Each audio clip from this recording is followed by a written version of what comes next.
एक शाम प्राची टीवी पर सीरियल देख रही होती है, तभी उसकी सास वहाँ आती है। अरे सीरियल में तो ऐसे मग्न है जैसे आज रात का खाना पड़ोसी आकर बनाएंगे। मुझे पता ही नहीं था आपने अपने बेटे की शादी पड़ोस में भी की हुई है। हैं? मतलब? मतलब इस घर में सारा काम बहू ही करती है, आप तो सिर्फ खर्राटे मारती हैं। अच्छा जी, फिलहाल तो तुम आराम फरमा रही हो, चलो जाओ, ये मेरे टीवी देखने का समय है। आहा, इसीलिए मुझे भगाया जा रहा है। सॉरी, अब तो बिल्कुल नहीं जाऊंगी।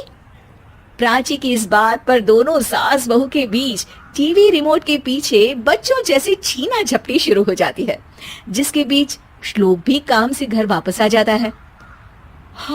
आज मेरी चूहे बिल्ली की जोड़ी किस बात पर झगड़ रही है? अरे तेरे बीवी मुझे टीवी ही नहीं देखने दे रही।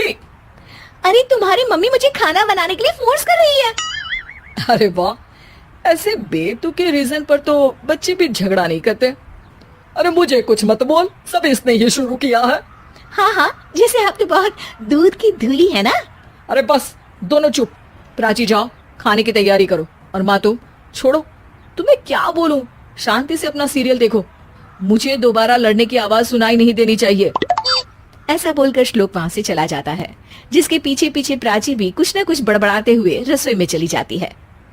हाँ हाँ, सासू जी को तो कुछ बोलेंगे ही नहीं, बस मुझ पर ही हुक्म चलता है, खाना बनाओ, जैसे मैं इनके घर में खाना बनाने के लिए आई हूँ। इसी तरह शाम बीतती है और रात को श्लोक और प्राची की सास खाना खाकर सोने चले जाते हैं, लेकिन प्राची गुस्से में कुछ खाए बिना काम में ही लगी रहती है। इस घर में किसी को घंटा फिक्र नहीं पड़ता, मैं खाऊं या भूखी रहूं। प्राची कुछ देर के लिए रसोई से बाहर जाती है और जैसे ही वापस आती है तो वहां दूध का भरा ग्लास देखकर हैरान रह जाती है। फिक्र पूरी है, बस दिखाना नहीं है। प्राची दूध पीकर सोने चली जाती है और अगली सुबह एक बार फिर सास बहू का कार्टून नेटवर्क स्टार्ट हो जाता है। ये तुमने ही किया है। अरे अजीब जबरदस्ती है, मैं बोल रही हूँ मैंने कुछ नहीं किया। दोनों ने मिलकर पूरे घर को पागल खाना बनाया हुआ है। यहाँ कोई नॉर्मल इंसान तो रह ही नहीं सकता, इसीलिए अब पड़ोसी क्या रिश्तेदार भी घर आने से कतराते हैं। और सुन बेटे, तू भी चंगा, तेरी माँ भी चंगी, तेरी बीवी भी चंगी, रिश्तेदार। हाँ जी, आपको नहीं पता क्या, गंगाधर ही शक्तिमान है, रिश्तेदार ही। हाँ हाँ, बस समझ गया। कभी जानवरों जैसे लड़ेंगी तो कभी जुगलबंदी करेंगी। भाई मैं आप दोनों के बीच में नहीं फंसना चाहता। सास बहू की इस मन मौजी जोड़ी से परेशान होकर श्लोक अपना सिर खुजलाता वहां से चला जाता है। चलो अब मैं भी कीर्तन में जा रही हूँ। इस पर जैसे ही सास कमरे में अपना पर्स लेने जाती है तो वहां नाश्ते की प्लेट रखी देख मुस्कुराने लगती है और नाश्ता करके घर से बाहर निकलते हुए कुछ पैसे टेबल पर रख जाती है, जिसके कुछ देर बाद सिलेंडर वाला घर आता है। उमरी मैया, मैं सिलेंडर के बारे में तो बिल्कुल भूल ही गई थी। घर खर्च के सारे पैसे भी मम्मी के पास है और श्लोक से बोला तो उल्टा 4 बात सुनाएंगे। प्राची ये सोच ही रही होती है कि अचानक उसका चेहरा चमक उठता है और वो घर में आकर इधर उधर देखने लगती है। तभी उसकी नजर टेबल पर रखे पैसों पर पड़ती है, जिन्हें वो सिलेंडर वाले को दे देती है। ये सब श्लोक देख लेता है। अच्छा बेटे, इतना बड़ा घोटाला, सबके सामने मैं तेरी दुश्मन और पीठ पीछे तेरी मेरी यारी।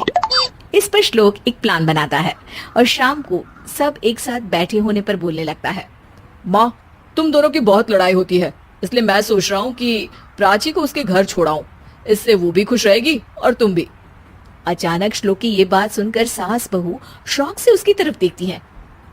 अरे ऐसे कैसे घर छुड़ाओगे, मुझे कहीं नहीं जाना। अरे तुमने बोला नहीं पर मैंने सुन लिया, तुम्हें मम्मी के साथ रहना अच्छा नहीं लगता, मुझे पता है।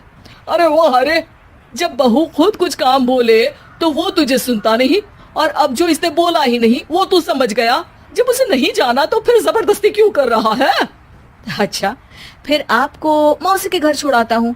बस अब आप दोनों एक घर में एक छत के नीचे नहीं रह सकती। मैं इस टॉम एंड जेरी की जोड़ी को और नहीं झेल सकता। है? ऐसे कैसे नहीं रह सकते? तुम्हें इतनी दिक्कत है तो तुम्हारा बोरिया बिस्तर पैक कर देती हूँ, लेकिन मम्मी जी कहीं नहीं जाएंगी। बिल्कुल यही सुनना था मुझे। अगर दोनों में इतना ही प्यार है फिर हर वक्त ये लड़ाई का नाटक क्यों करती हो? देखा मैंने कैसे माँ किचन में दूध रखती है और तुम उनके लिए कमरे में नाश्ता रखती हो, और कैसे वो पहले ही तुम्हारी दिक्कत समझकर घर में पैसे रखकर बाहर जाती है। अरे भाई, इतना ड्रामा तो डेली सोप में भी नहीं होता जितना तुम दोनों ने इस घर में फैलाया हुआ है। तू हमें टॉम एंड जेरी बोलता है ना, तो याद कर वो दोनों भी एक दूसरे को बाहर वालों की बुरी नजर से बचाने के लिए हमेशा सबके सामने लड़ते थे, लेकिन अकेले में दिक्कत के समय मदद भी तो करते थे। बस हमारा रिश्ता भी कुछ ऐसा ही है।